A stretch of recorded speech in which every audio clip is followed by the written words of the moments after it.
बोले कृष्ण कन्हैया लाल की, लालदास जी महाराज की। तो इस प्रकार देवचंद्र जी महाराज कथा श्रवण करने के लिए बैठे थे।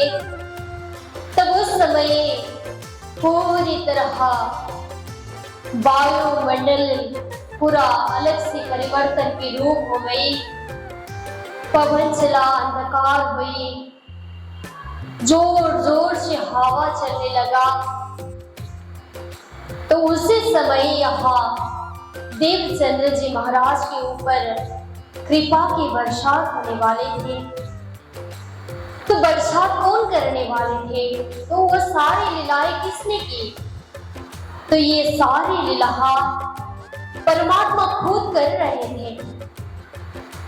जब 10-15 दिन के बाद में देवचंद्र जी महाराज कथा श्रवण करने बैठे, तब उस समय किसी को पता नहीं चला कि कब वायु, कब पवन, कब हवा, कुछ कब कहा क्या चला।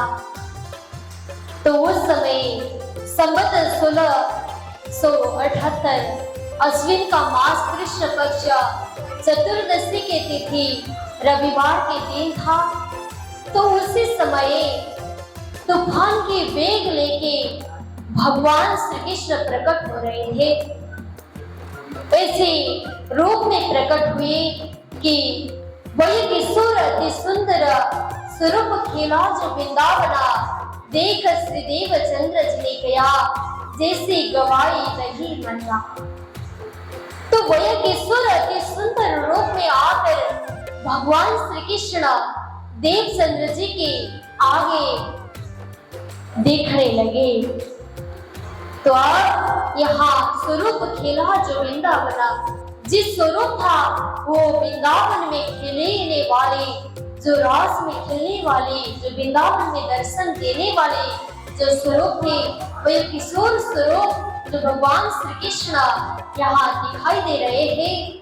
देख श्री देवचंद्र जी ने कहा, यहाँ देवचंद्र जी महाराज से आकर कहते हैं जिससे गवाही नहीं मानना। मन की भावना से उन्हें ये वचन और बाणी से उन्हें पूछने लगे कि इशारा देते हुए कहते हैं, अरे देवचंद्रा, तो उनके स्वरूप कैसा था?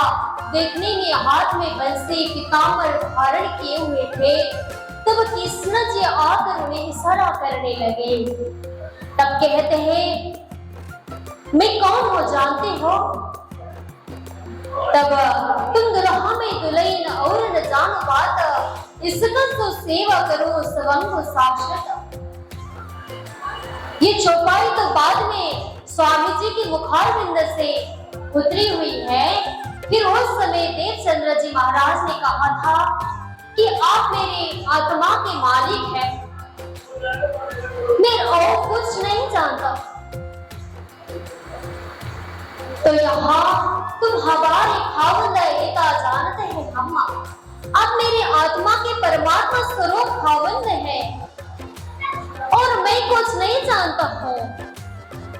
और माँ मैं क्या बताऊं? नाम तुम्हारा भाई सुंदरा। तो यहाँ कहते हैं, अरे देवचंद्रा, तुमको पहचानते हो? तुम कौन हो? तुम्हें कुछ पता है तुम्हारा कहीं स्थान है, कहाँ रहना है, कहाँ जाना है संसार को छोड़ के? कुछ पता है तुम्हें? तो देवचंद्र जी महाराज को तो पहले से ही ये चीज की जिज्ञासा थी कि वो हम कैसे संसार, मैं कौन हूँ, कहाँ से आया हूँ, मेरा वतन कहाँ है, मेरा मालिक कौन है, मुझे कहाँ जाना है, मेरा राह कौन सा है? ये 5 चीज के ख्याल हमेशा रहता था। प्रश्न सवाल खड़े हो जाता था उनके अंदर ही अंदर।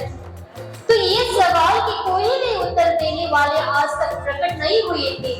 तो जितने भी पथ में गए, जितने भी संप्रदाय में गए, जितने भी आचार्यों से मिले, तो कुछ ही इन्हीं से कोई भी सवाल के जवाब नहीं मिले थे उन्हें। तब यहाँ खुद देवचंद्र जी महाराज को साक्षात पूर्ण ब्रह्म परमात्मा स्वरूप जो बड़े किशोर स्वरूप सुंदर देवचंद्र जी के साथ में आके भगवान श्री कृष्ण ये बात को कहने लगे कि तुम कौन हो, कहां से आए हो, तुम्हारे संसार में क्या क्या है, संसार में कुछ करना है तो रहने तो है, जीना भी है संसार में तो कोई कार्य तो होगा। तो संसार में परमात्मा ने बहर बोलते हैं ना, कोई किसी की किस्मत में जो लिखा होता है वही किया जाता है। तो ये क्यों बोला जाता है? तो ये चीज भी होगा कि आप संसार में आई हो तो तुम्हारे जन्म भी हुई तो कुछ काम कार्य से ही तुम्हारी जन्म हुई होगी, कुछ कारण तो होगा संसार में रह के कुछ काम करनी तो होगी। संसार में कोई ऐसे लोग फालतू नहीं बैठते, कोई किस माध्यम से संसार में प्रकट होते हैं वो उनकी किस्मत में लिखी हुई परमात्मा खुद उन्हें भेज देते हैं। तो इसी प्रकार महादेव चंद्र जी महाराज की पहचान कराने वाले स्वरूप साक्षात भगवान श्री कृष्ण प्रकट हुए हैं। तो उनके भावना में आके उन्हें खुद उत्तर देते हैं, तुम्हारा नाम तुम्हारा भाई सुंदरा, खेले तुम ब्रजरास में, मनोरथ पूर्ण नाम है कि तीसरा हुआ तीन से। तो कहते हैं, हे देवचंद्रा, तुम्हारे आत्मा के स्वरूप का नाम है सुंदर भाई, खेल तुम ब्रजरास में। हे देवचंद्रा, तुम सुंदर भाई की आत्मा हो, तुम ब्रज और रास में खेले हुए थे, जहां तुम्हारा लीला हुआ था तुम वहां में थे। मनोरथ पूर्ण नाम है, तुम्हारे अंदर के भाव में जितनी भी इच्छा आकांक्षा था वो पूरा नहीं हुआ। तो कहते हैं ये तीसरा हुआ तीन से, ये तीसरा ब्रह्मांड है। तो इसको जागनी ब्रह्मांड कहा जाता है। ये तीसरा ब्रह्मांड में तुम आए हो, तुम्हारे पहले ब्रजरास में तुम्हारी बातें पूरी नहीं हुई। अब हम साथ बुलाए के आओ अपने धामा, मैं तुम्हें बुलाने के लिए आया हूँ, मैं तुम्हें बुलाने के लिए आया हूँ, मैं खुद आना पड़ा। आओ अपने घर धाम, तुम अपने धाम में अपनी जो सुरता है वो सुरता को फिराओ, अपने धाम को समझो, याद करो। धनी हुए साथ कहाँ है मेरो भेजो तमाम। हे देवचंद्रा, मैं तुम्हें लेने के लिए बहुत चीज ले आया हूँ। तुम्हारे इस संसार में बहुत कार्य भी है। यहाँ भागवत कार्य तुम्हारा, ये तुम्हें खुले कलाम, ये भागवत तुम्हारे साक्षी की प्रमाण है। जो तुम संसार में आए हो तब तुम्हें जगाने के लिए कागज भेजा गया है। ये तुम्हें खुले कलाम, इससे तुम्हें कुछ खुल जाएगा, भेद खुलेगा और कोई ना खुल सके ये जो गलत आम। जो जितने भी शास्त्र है, जितने भी पुराण है, वेदांत है, शास्त्र है, ये सारी चीज की कलाम और तुम्हारे हाथ में है, तुम्हारे अंदर बैठी है। तो और कोई नहीं इस भेद का जान सकते। इसको भेद के खोलने के बजाय तुम ही इस कारण को भेद खोल सकते हो। बोले कृष्ण कन्हैया लाल की।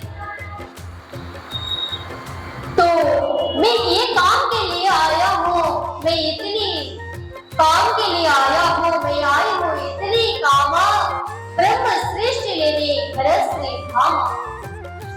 अरे देवचंद्रा, अभी मैं इस काम के लिए आया हूँ कि मैं परमधाम में जितने भी सुंदर आत्मा है, जितने भी ब्रह्म आत्माएं हैं, जितने ब्रह्म मोमिन हैं, उनको संसार से परमधाम की सुरता वापिस करने के लिए मैं खुद आना पड़ा। तो ये तुम्हारे ऊपर मैं सौंप के जा रहा हूं। तो इतनी सारी कृष्ण की बात पूरी होने के बाद में देवचंद्र जी के सामने कृष्ण ने 5 प्रश्न पूछे हुए बात को उन्हें सवाल के जवाब मिले थे कि कौन हूं मैं वो भी उन्हें पता नहीं था, कहाँ जाना है वो भी उन्हें पता ही नहीं था। ये 5 प्रश्न हमेशा उनके दिल में सवाल खड़ा रहा। फिर आज स्वयं भगवान श्री कृष्ण वह किशोर स्वरूप आकर उन्हें उनके स्वरूप की पहचान करवा दिए। तब कहते हैं देवचंद्र जी महाराज, और कुछ सवाल करनी है देवचंद्र तुम्हें? तब देवचंद्र जी महाराज भगवान श्री कृष्ण से कहते हैं, मेरे पास कुछ सवाल करने की कोई भी सवाल खड़ा ही नहीं होना है।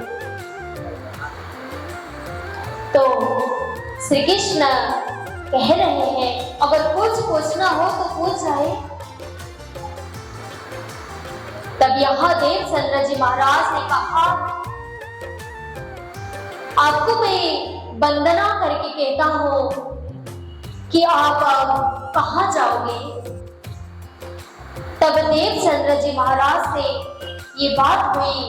तब देवचंद्र जी महाराज से भगवान श्री कृष्ण ने कहा, मैं तुम्हारे हृदय में आकर बैठ जाऊंगा, मैं तुम्हारे दिल में ही बैठूंगा, उठा ही नहीं जाऊं। तब भगवान श्री कृष्ण के साथ में देवचंद्र जी महाराज कहते हैं, तो और प्रश्न और सवाल करने की मेरी क्या जरूरत पड़ी? तो स्वयं भगवान श्री कृष्ण मेरे दिल को हृदय रूपी धामी बना देंगे, तो मुझे और क्या प्रश्न के सवाल करें परमात्मा? तो मेरा सवाल जितना भी खड़े हो जाता है वो सारे दूर करने वाले तो आप ही तो है। तो आप ही मेरे अंदर आकर बैठ के हमारे दिल को परमधाम बना दोगे, तो और क्या जरूरत है हमें आपसे पूछने में? तो इस प्रकार यहाँ भगवान श्री कृष्ण स्वयं आकर देवचंद्र जी महाराज को सूर्य अक्षरी तारतम मंत्र भी प्रदान करते हैं सुंदर साथ जी। तो यहाँ सूर्य अक्षरी मंत्र प्रदान करते हैं, कहते हैं, हमारा घर संसार नहीं है, संसार तो सपना की लीलाएं है। जैसे हम बाजार जाते हैं ना, तो बाजार में कुछ सामग्री भरने के लिए तो जाते हैं ना किराया की बजाय, तो उसी प्रकार संसार में भी हम कुछ समय किराया के लिए बैठ रहे हैं। कुछ कार्य है यहाँ करने के लिए, कुछ कार्य देना है संसार में, कुछ संसार की लीलाएं देखना है। तो इस प्रकार इस संसार को पूर्णतया देखने के बाद में हमें परमधाम की तरफ जाना है। चलो चलो रे साथ जी अपना जाइए भाग। प्राणनाथ जी महाराज कहते थे, सुंदर साथ जी, संसार में जितना भी कार्य करो, जितना भी कमाओ, जितना भी तुम्हारे पास दौलत हो, धन हो, जो भी करनी है कर लो, पर तुम्हारे अंत की घड़ी में चलना तो धामी है ना, और कहीं जाना नहीं है। तो इसी प्रकार मेरा भी धाम जाने का घड़ी आ चुका है, तो मुझे भी यहाँ नहीं रहना है। उनके ज्ञान, उनकी जो बाड़ी थी, वो बाड़ी आज हमारे पूरे प्रणामी संप्रदाय में हमारे अंदर अंदर बैठ गया। तो उन्होंने कहते थे, चलो चलो रे साथ जी अपना जाइए धाम, मूल वतन रहे बताया जीत ब्रह्मा सृष्टि श्यामा जी। सुंदर साथ तो कौन है? तो सुंदर साथ ही तो श्यामा जी के अंग है। तो इसी प्रकार कहते थे, अब धाम चलनी है, धाम जानी है, तो संसार में रह के कब तक रहे, ये पंच भौतिक देह को कब तक देखे, जाना ही तो है। कोई आएगा तो जरूर जाएगा ना, कोई यहाँ अखंड रहने वाले तो कोई है नहीं। तो रहेगा तो क्या रहेगा, परमात्मा की वचन वाणी केवल संसार में अखंड रहेगा। उनके वचन को स्थिरधार्य करना, हमारे जीवन को धन्य बनाना, वही अमर वाणी है। तो आज भी हमारे संप्रदाय में उनकी सारी लीला की वर्णन यथावत चल रही है। देखिए, स्वामी जी की पंचभौतिक शरीर तो हमें दिखाई नहीं देता, तो शरीर नहीं दिखाई देता तो क्या हुआ, उनकी वाणी तो हमारे साथ है। उनकी दिखाई हुई रास्ता में हम तो चल रहे हैं ना, तो वही हमारे लिए प्राणनाथ जी की स्वरूप है। वही हमारे लिए प्राणनाथ जी के रास्ता दिखाए हुए रास्ता में हम चल रहे हैं। ये हमारे परमात्मा की दिखाई हुई राह पर चलना हमारे लिए सौभाग्य की बात है। जिनकी ये कथा श्रवण नहीं हुआ जाता, जिनकी परमात्मा की राय नहीं मिला, तो उन्हें किस तरह संसार में जीना है।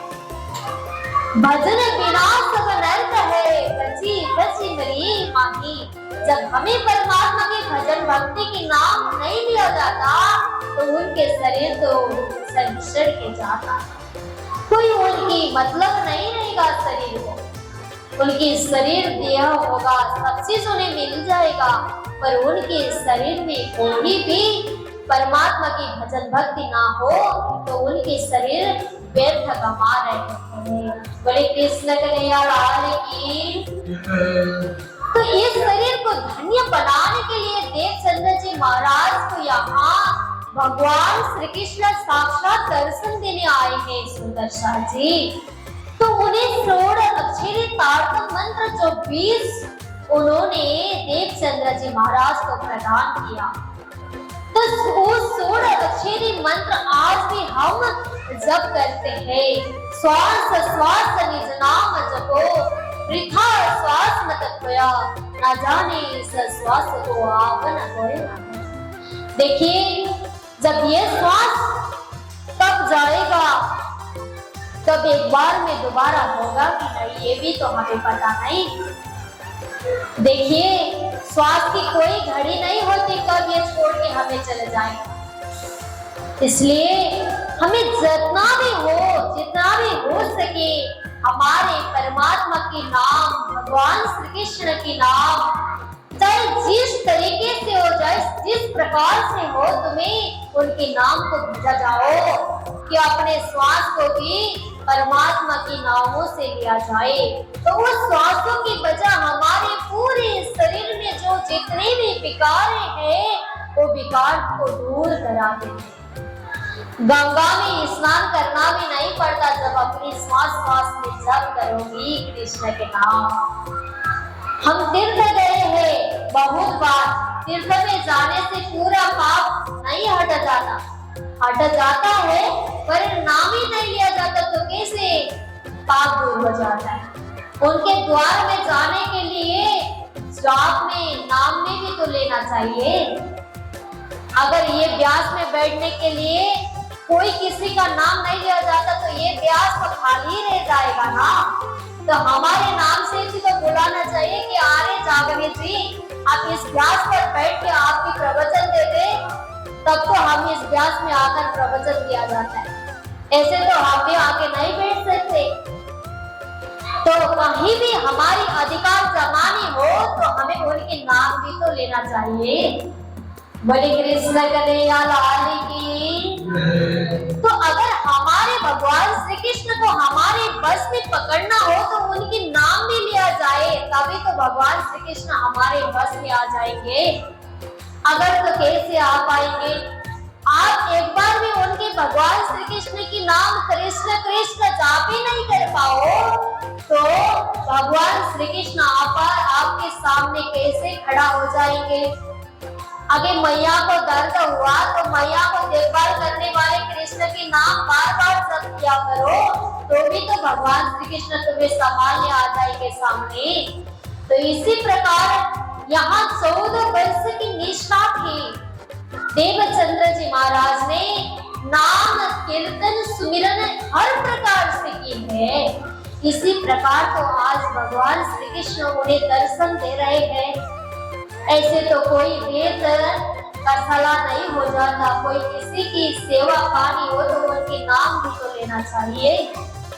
तो भगवान श्री कृष्ण हर प्रकार की सेवा आपके ऊपर मेहरबानी कर देते हैं। बोले कृष्ण कन्हैया लाल की, सतगुरु महाराज की। तो इसलिए हम भगवान श्री कृष्ण में और गुरु महिमा में गुरु की भेद नहीं कहा जाता है। भगवान श्री कृष्ण और देवचंद्र जी महाराज में भेद नहीं कहा जाता, क्योंकि भगवान श्री कृष्ण साक्षात देवचंद्र जी महाराज के हृदय रूपी धाम में आकर बैठ गए, तब उनके नाम की सुमिरन भी करते हैं हम, क्योंकि अशुभ हरण मंगल करना श्री देवचंद्र जी नाम। ये जो विकार है, जितने नाम से महिमा गा जाते हैं, तब वो सारे विकारों को दूर करने के लिए हम भगवान श्री कृष्ण के नाम लेते हुए ही देवचंद्र जी महाराज की वंदना करते हैं, क्योंकि देवचंद्र जी महाराज के हृदय रूपी धाम में आकर भगवान श्री कृष्ण बैठे हैं। तब भगवान श्री कृष्ण उनके दिल पर बैठे हैं, तो कृष्ण और देवचंद्र जी महाराज में क्या अंतर है? तुम स्वरूप तुम में स्वरूप, तुम स्वरूप के संग, भेद तुमान को लगे ब्रह्मानंद रस रंग। हम अब देवचंद्र जी महाराज और भगवान श्री कृष्ण में क्या भेद देखे?